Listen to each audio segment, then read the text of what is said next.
Good morning.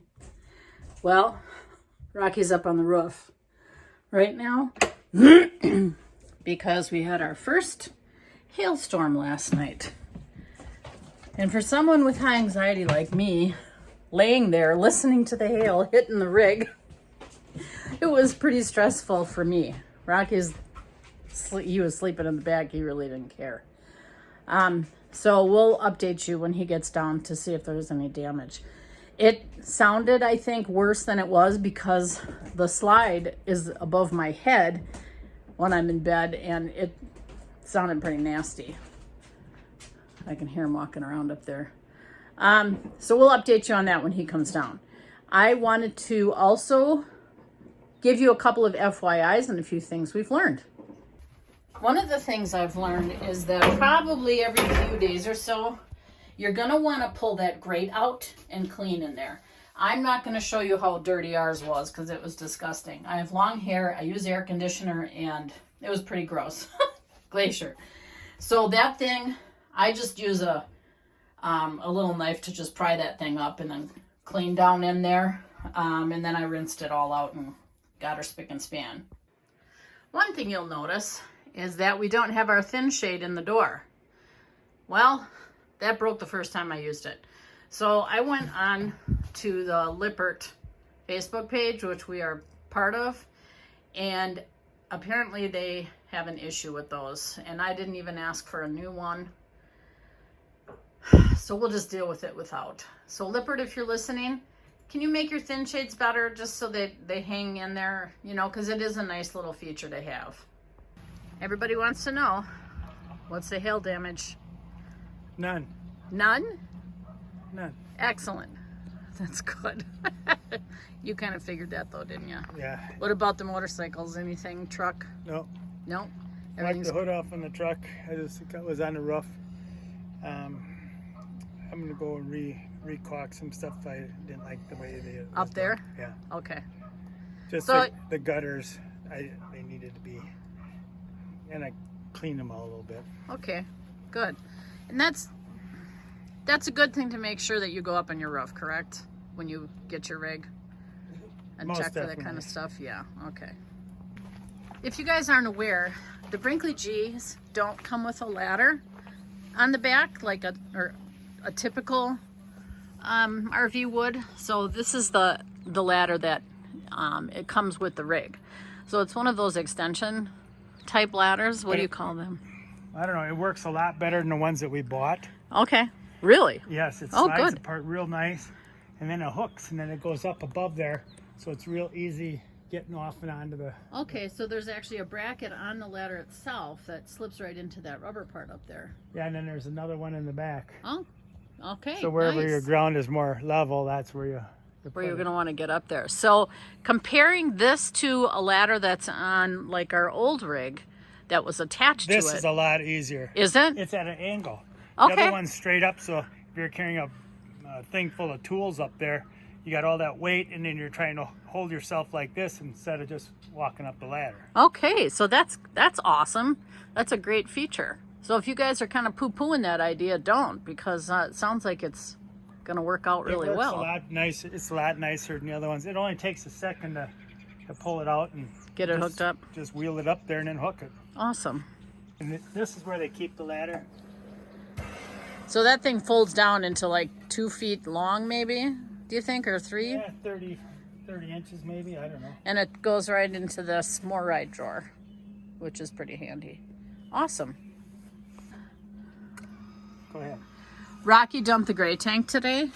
So here's how you know that your valve is open down there, is that light will blink on and off. And then to shut the valve, honey, and now it's shut. You can hear it shut too. Easy as pie. I just noticed that one of these little plastic covers must have popped off at some point. Or it was never on. Or it was never on. Because and that's not really important. Something Rocky just mentioned that we wanted to share with you is we did get the disc brakes on this rig with the 8,000 pound axles. We want to make sure that we're safe going down the road. And disc brakes are way more responsive than hydraulics. here's the thing. They're hydraulic brake, or no, not hydraulics. The calipers. I don't know what you refer to them as. I'm not an auto person. Unless it's a old car, then I like it. Anyway, it takes a little while to get used to using disc brakes. It's a bit different. So you want to explain this?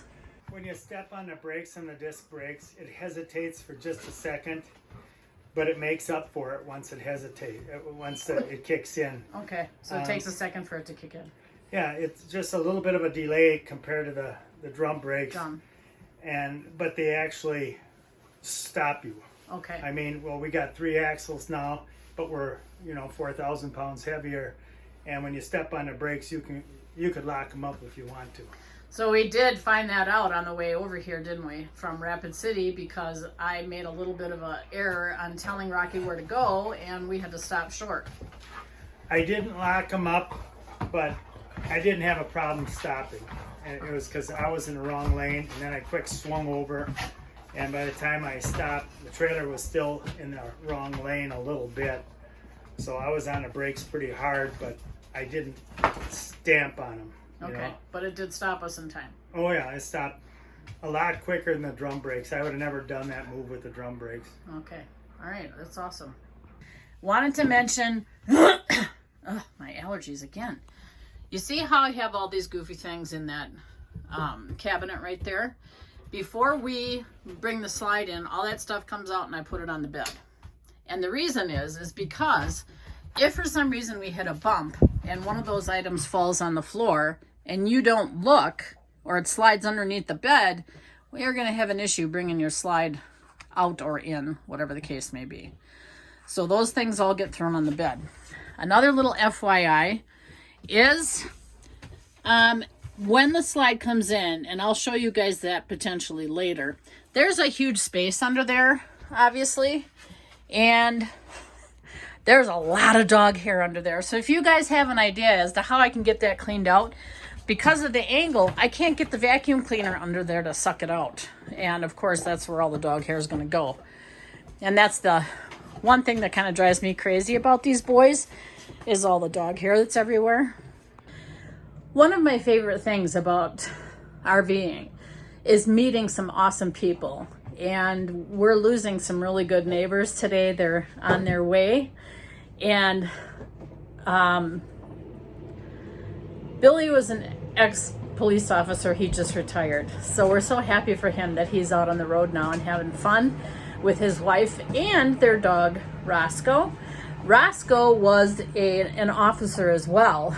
And he's now retired too. So he's learning how to be a dog. This is Roscoe's business card for when he was a canine officer. So they gave us one of his cards, which is really cool. We've met some really amazing people on the road, and we know that if something would happen where we need someone's help, these guys would be there for you. And we're looking forward to maybe running into them in the future. They gave us their contact information. They're going to be in Petoskey when we're in Mackinac, so maybe we can meet up with them and have lunch.